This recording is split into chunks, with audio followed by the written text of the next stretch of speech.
This interpretive film and performance project has been produced by New Orleans Jazz National Historical Park. The program was funded by the National Park Service's Lower Mississippi Delta Initiative, an organization that strives to highlight culture and heritage in the Lower Mississippi Delta.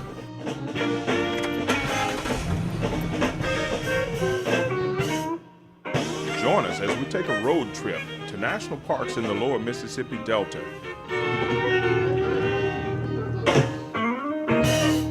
Oh yeah.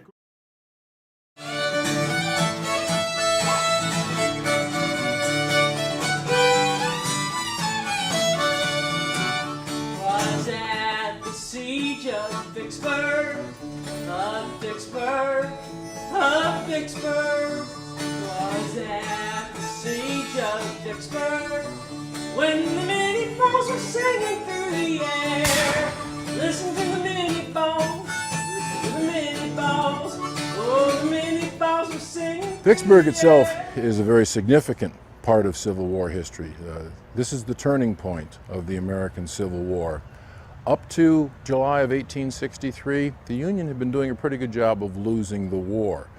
The significance and the importance to both the Union and the Confederacy of Vicksburg was very apparent early on. Oh, well, we will remember.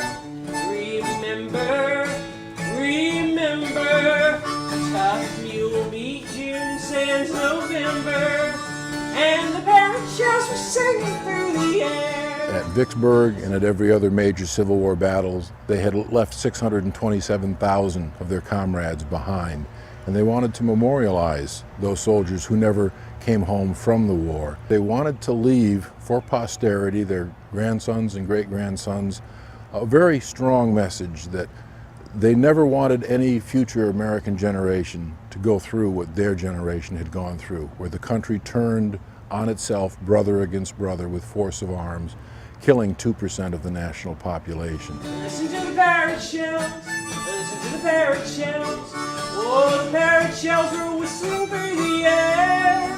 Listen to the parrot shells, listen to the parrot shells. Oh, the parrot shells were singing through the air.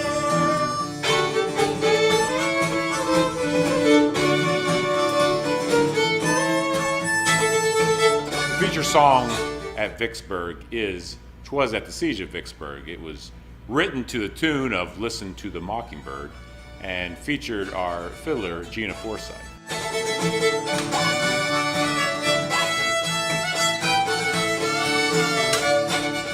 The song took the popular song of the day and had rewritten lyrics, and the rewritten lyrics are suspected to have actually been written at or very shortly after the siege itself at Vicksburg.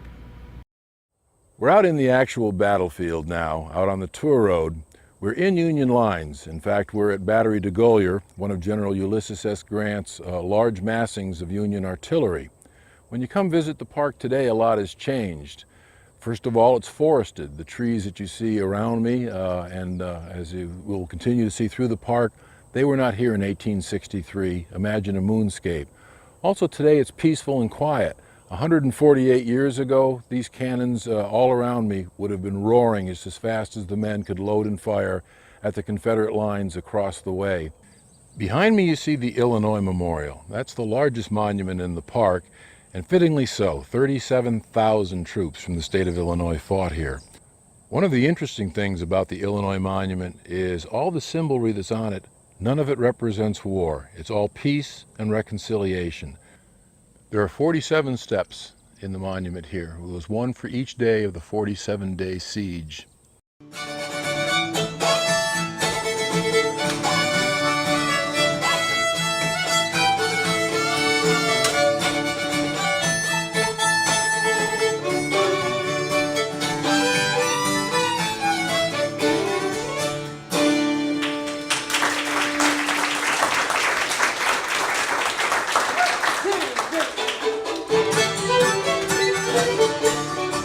Started when Matt came to me with the 2010 LMDI project, which is a music CD project, and he showed me the liner notes, and we were editing the liner notes for that CD project, And he said there were tons of stories that he came across that had not been told.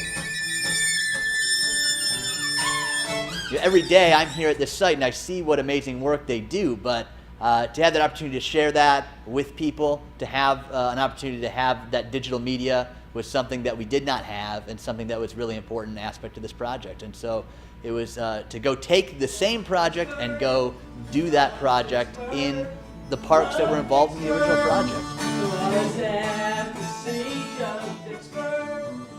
Very few American cities have the dubious distinction of having been laid siege to by the United States Army and the United States Navy simultaneously. And the experiences of the civilians that underwent that siege are fascinating in and of themselves. Imagine you and your city being caught in such a situation.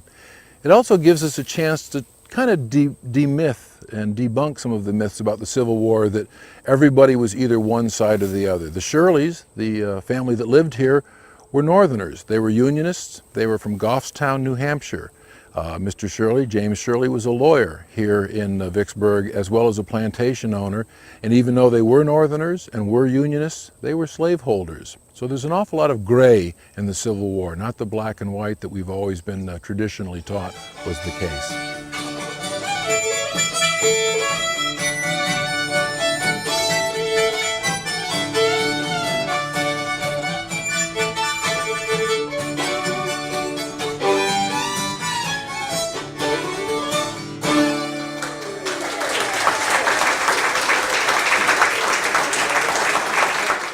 With malice towards none, with charity for all, let us have peace.